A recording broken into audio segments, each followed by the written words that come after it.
welcome to another episode of Stockport Grammar School Talks Sport. Today's guest is Perth-born. He started his career as a 10-year-old as a professional dancer, taking him around the world to compete and coach, from England to Hong Kong to Singapore to America, to name yet but a few.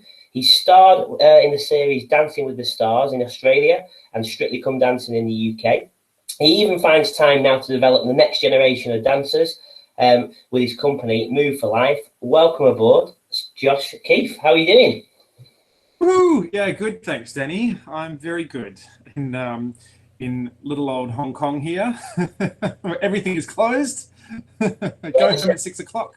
Right, we'll get cracking then, pal. So the first question really is just talk a little bit about your background and your journey to where you are today. Right. So it's quite interesting when I kind of look back at how I started as a kid, because I wasn't very interested in anything, to be honest, as a kid. I was quite shy. I was scared of most things, including myself a bit. And so my mum put me into lots of different sports and things like that, and nothing really clicked.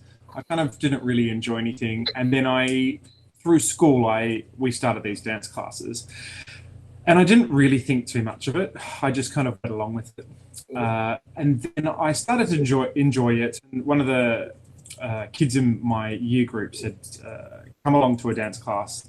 And I was like, yeah, sure. Just being a total flaky, 9-10-year-old. I was like, yeah, sure. Didn't even tell my mum for like a month. And I ended up going to one of these classes, and it's not like I kind of went, oh my God, this is the most amazing thing ever. I just kind of thought, you know what? I don't hate this.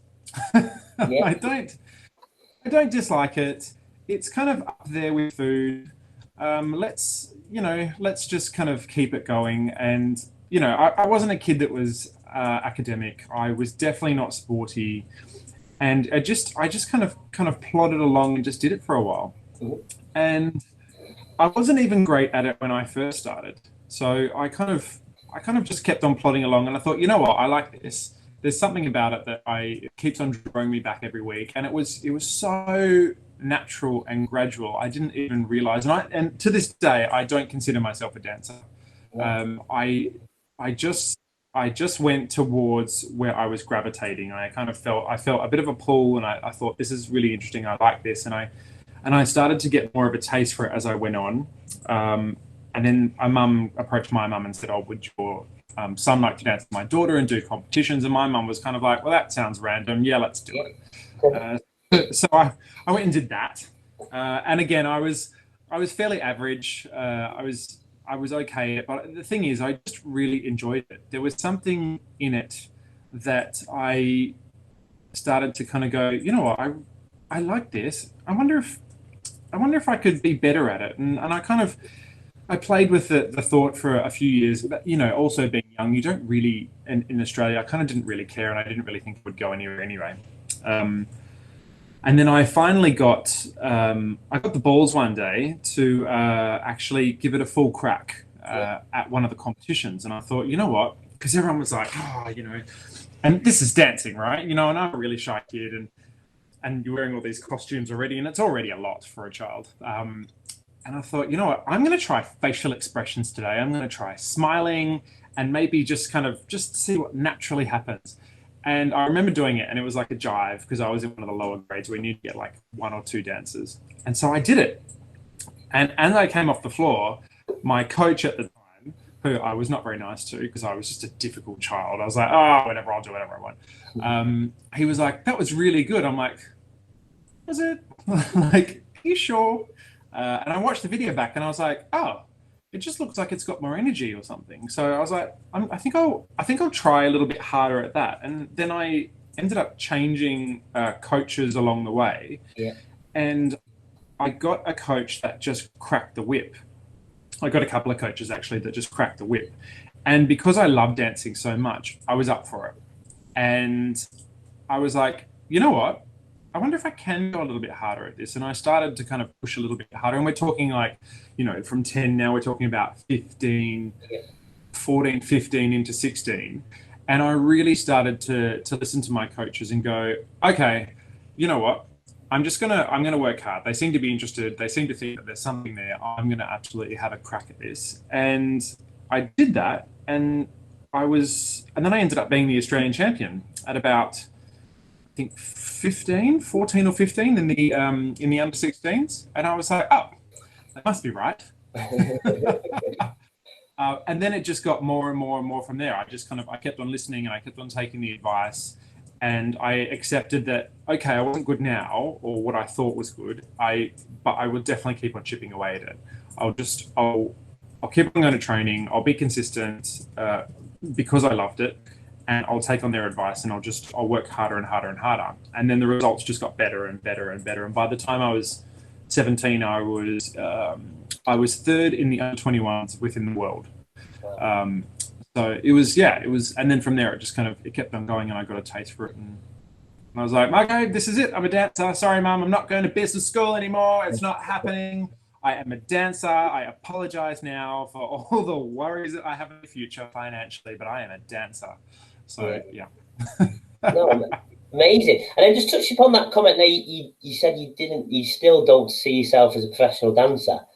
Why is that? After obviously winning the Australian one and finished third in the world and traveling the world now and doing that, why do you still not see yourself as that dancer?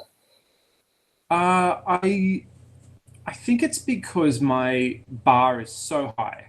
Yeah. And also because I think there's a few stereotypes that come with dancers, and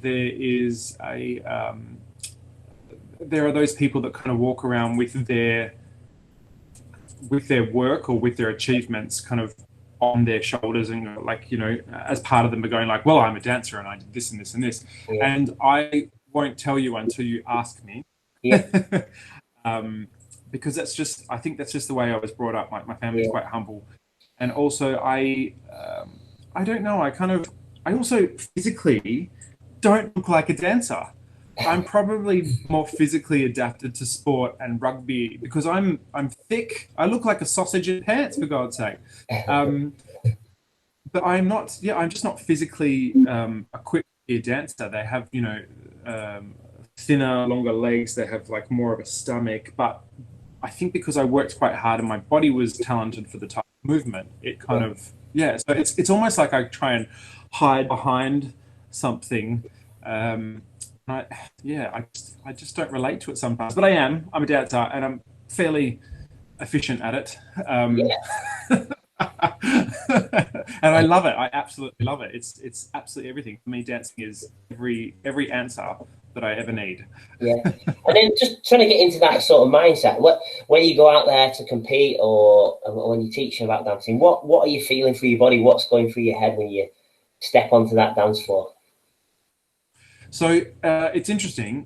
I find the world very complex, and I find that there's lots of conflict, there's lots of challenges all the time from every single angle. But for me, the most peaceful, easy place in the whole world is in the middle of a dance floor with music on and the lights on. Yeah. And that's where I'm just completely zen. That's where I'm like, whatever happens now, it's going to be amazing. Like, for some reason, it's just where I am completely happy. I think maybe because of my history there. But yeah, I'm just, and even if the dance doesn't go amazingly, I'm just like, well, doesn't matter. This is it. This is me. This is the core of me. No, that's a great answer. No, good. And then what we're talking a little bit about is about high performance mindset, and obviously what you've done in your career to date, and which you will continue to do, is you've got a high performance mindset. Like, what does that mean to you? What does high performance mean to you? High performance means so many things. It means staying focused, taking things day by day. So not getting too wrapped up in, I need to be there, or I need to be this good, or I'm good enough, or whatever. Well, that kind of stuff will come, but you need to have a very sometimes it's minute by minute, hour by hour, day by day focus on what it's going to take to actually get my head in the space. And for me, it would be get my body also in a space where I can achieve physically what I want. It's staying really grounded. It's getting rid of distractions around you that you don't need, especially if you're going into something that's really important. I like to to keep clear of lots of communication. I basically shut everyone out, and everyone knows that. Like, everyone close to me knows that they all get shut out when I need to focus on something quite important. Yeah. And just staying kind of level-headed and throwing darts. So a very famous choreographer, Kelly Abbey, taught me this in Australia. That when you're about to go into it, you don't want to overshoot your energy. You don't want to underplay your energy. You want to throw a dart. You want to be so centered and so accurate about what you're doing. You need to be deadly focused on everything you do to make sure that everything goes right, because you only get one shot. As soon as that music comes on, you're on time, you're in the right spot, you're doing the right things. Yeah. No, that's a great answer. I love that. Good stuff. And then just talking a little bit about yourself now, and everyone has ups and downs on the career and on the journeys. What's your biggest setback professionally, and what did you do to overcome that? Biggest setback? I've had loads. Yeah. There's so many along the way. It really is ups and downs all the time. There was I mean, so many competitions where I was out in the first 1 or 2 rounds, and then maybe a year later or a couple of years later, I was in the top 6 of those exact competitions. So I think you need to be realistic with yourself and just kind of say, well, actually, sometimes it's about luck. Yeah. In my industry, sometimes it was about luck. Sometimes it was political. Sometimes it's actually what you're doing. You're not good enough. And you need to know that that's also an answer that you have a solution to. Yeah. So if what you're doing isn't good enough, fix it. Find out exactly how to fix it. If it means that you need to work double the hours in order to be better than the next person, etc., well, that's what you're going to need to do. You then need to weigh out whether that's important enough for you and whether you want to achieve that. And get over yourself and get on with it. Do it.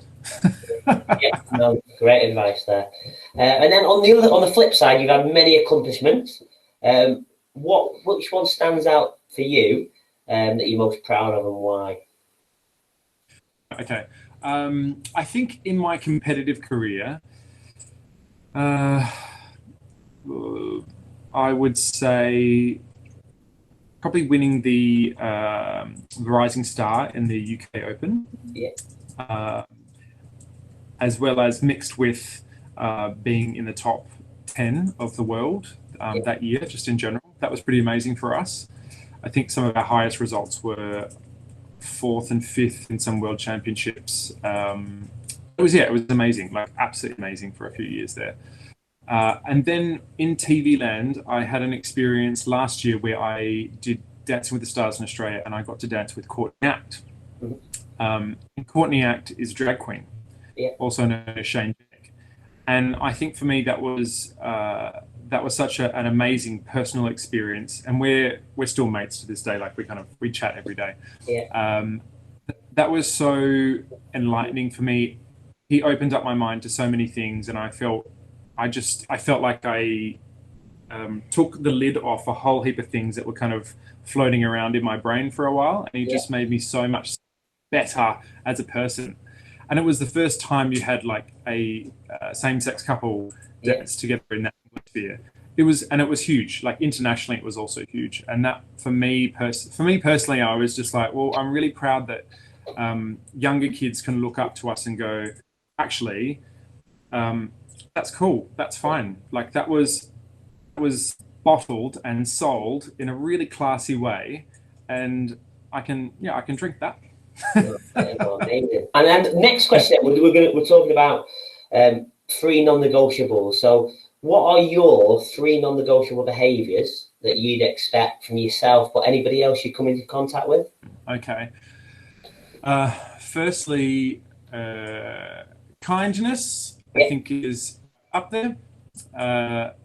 I don't think there's enough of that in the world. Everyone's too concerned with themselves, and we should get over ourselves and be thinking about the person next to us a little bit more.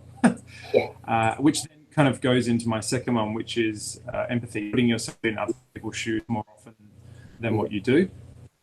And the third one, work hard. You probably don't work hard enough. Work harder. Yeah. No, I'm a big believer in you what you sow. And my trainer told me, Michael Baker, as I was going up, and he is basically my dad, my father figure, my trainer. He told me the harder you work, the luckier you get. And I believe in that 150%. And I've lived by that since I was 14 or 15, since I started with him. So yes, those are my three. That's going to definitely be the title of the podcast there. The harder you work, the luckier you get. Yeah, 100%. I like that. Love that. Good. And then last one for me then is basically, if you were to go back to a schoolboy, maybe a 12-year-old boy, back to school, what advice would you give yourself, knowing what you know now? So much stuff. I'd be like, also invest in these things on the market. I would say to myself, definitely to be a little bit kinder to myself growing up about a few things, personal things. And also because when you're young, you judge yourself compared to what's around you. And Australia is a very amazing competitive land of sports and like science, and it's got everything. We've just got amazing people coming out of Australia, and I always compared myself to people that I probably shouldn't have. So be kinder to myself, but also probably to work harder from a younger age. I felt like, I suppose I did. What else would I have said? Don't get taken advantage of. Don't let people take advantage of you. Say how you feel a little bit more often, and then deal with the response from that. So rather than kind of just agree and kind of go along with people, kind of always have a little question in your head going, actually, is that the right thing that I'm being told, or is someone trying to pull the wool over my eyes? Can I be a little bit smarter about how I go about reacting to this? In whatever way. Like not being a mouthy kid and going like, no, I don't believe in that, but also kind of just going, actually, that doesn't sound right. There's something that doesn't sound right about that, and maybe I'm not old enough to know, but I'm going to flag it. I need to say something. Cool. Great advice. And then actually, last one then for me is, what does the future hold for Josh Keefe then? Yeah, I mean, that's a great question, especially this year, right? I am hoping that TV land opens up in the second half of this year. We all don't find out kind of what's happening until later in the year anyway. And I am hopeful that I head back over to the UK, but we'll see how we go with that. I can't promise anything, but we're definitely, my team and I are working really hard in Hong Kong and putting lots of stuff out online on our YouTube channels that are doing really, really well. And so, just kind of like just hitting the dancing online a bit more, and building that up, and Move for Life in Hong Kong in general, which is kind of, it was going really well up until Auntie Rona came to visit. And I feel like she's gonna go away soon, and we'll be back up there, and we'll be fine. And yeah.